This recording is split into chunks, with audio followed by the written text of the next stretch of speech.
All right, moving on to James Harden. I'm just even relative to the NBA. I don't know how many times I'm going to say the word relative on this podcast either.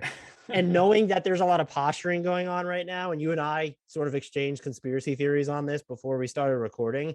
Yes. I am surprised that the James Harden to Philly scenario is accelerating this quickly, even just in the news cycle itself. What do you make of this whole situation? We know it's real now, at least to like Right. some degree.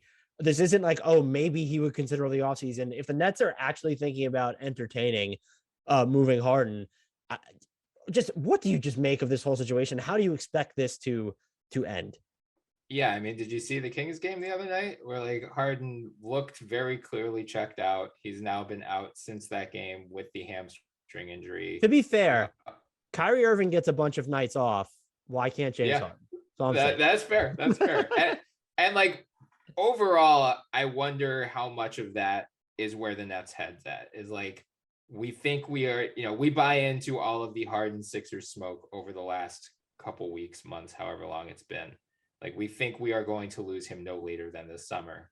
Let's at least try to extort the Sixers for a little bit more right now because we know what players tend to get in sign-in trades or opt-in in trades. Like we're going to get less value this summer if he becomes a free agent than we will now.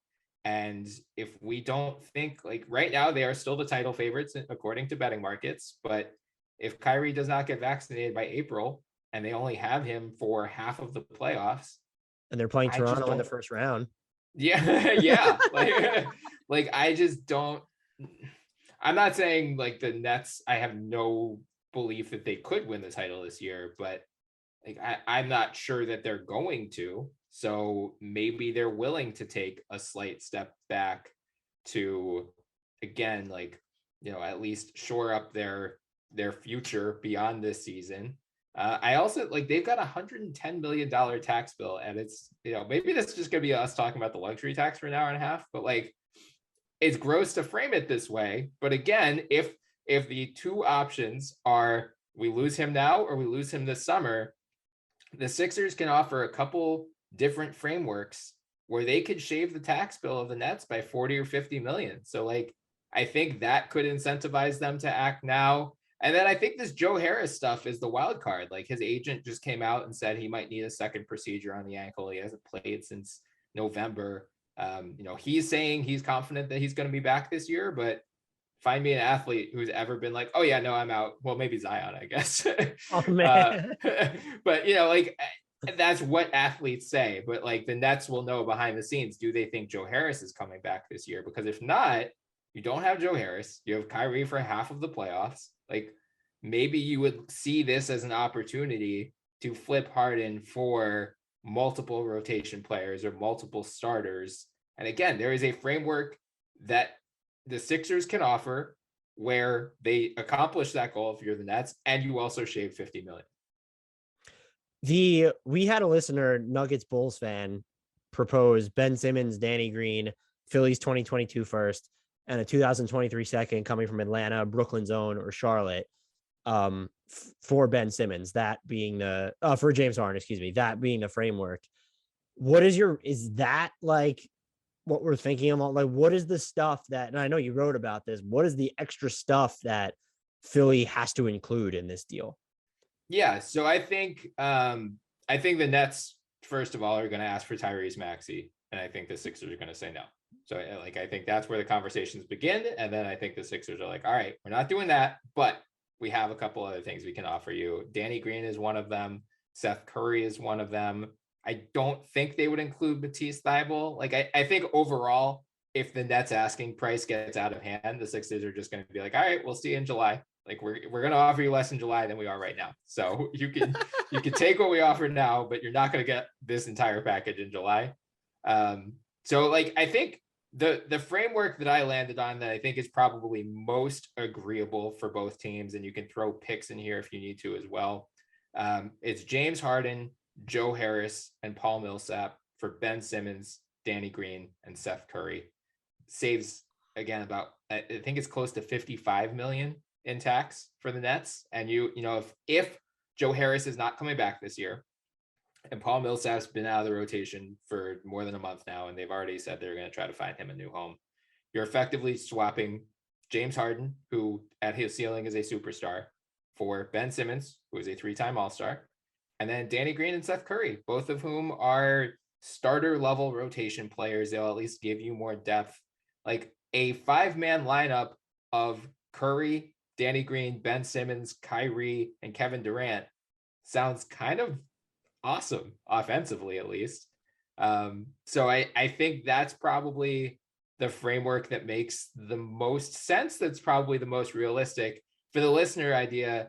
Like, I think that Sixers would do that in a heartbeat, but that doesn't come with tax savings for the Nets. So I think they would probably try to, at least, if they are going to trade Harden, I think that's one of the major reasons to trade him now instead of the offseason, is if you can, cut your tax bill in half, you don't think you're going to win the title anyway. And honestly, like, do you think that trade, if Harris is out, do you think that framework makes the Nets all that much worse? I might argue they are break even, if not better. They're probably a little bit worse because you're using the only one who's been losing the only player who's been able to consistently run your offense this season. The Kyrie Irving element. It's not even about Kevin Durant being out. It's just you've lost what has been your primary offensive engine.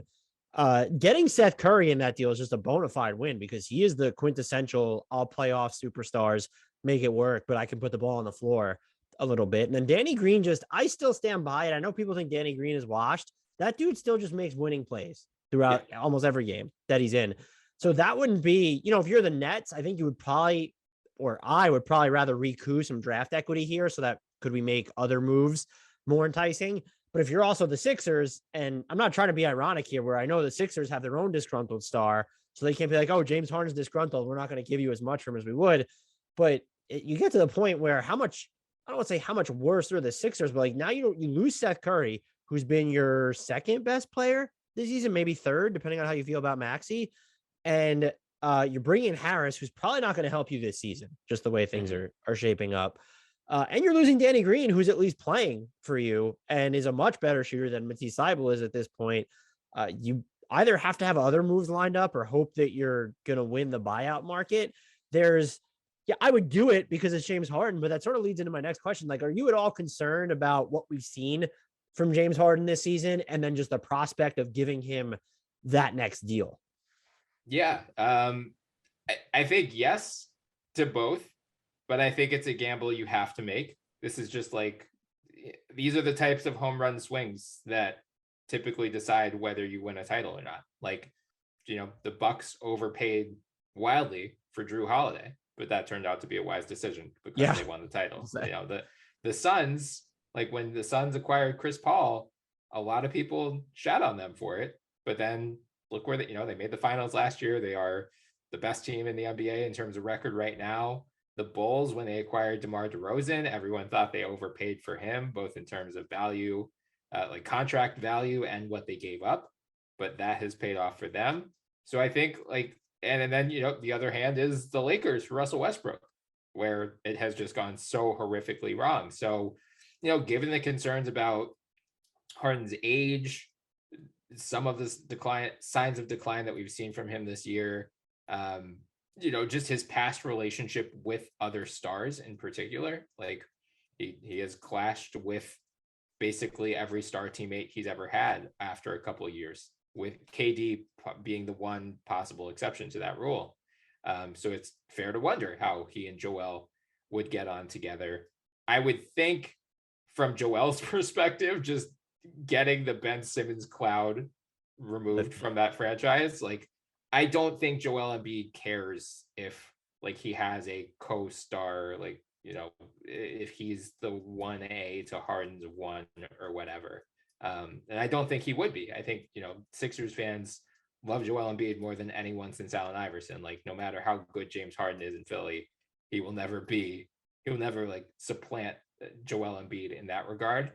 And I know Mo Dockel on BR wrote about, basketball fit wise, does James Harden make sense? And, the defense is a major issue, and he's such a pick and roll heavy player, and Joel Embiid's never really been that type of a player. I would argue in part because he's never had a guard who can do it. Like we Right. have seen more of it this year with him and Maxey. So I think like fit wise, I think Joel would try to adapt his game to Harden. The question is, would Harden do it to Joel? But Harden's also never played with a big like Joel Embiid. I mean, the best bigs he's ever played with, they're Dwight Howard and Clint Capella, both of whom, are great rebounders, great shot blockers, Never had great that floor lob. game. Yeah, great lob threats. But yeah, like he's never, I don't think he's ever played with a big who's like a real threat from 10 feet or beyond, 15 feet or beyond. So I think there are more ways that it wouldn't work than what it would work. Like there are more possible pitfalls here than like this is, doing the Doctor Strange thing. Like I see X number of possibilities. There are more possibilities where it blows up in their face than it doesn't, but the upside is so high. I understand why the Sixers would be swinging, especially given Morey's past history with Harden.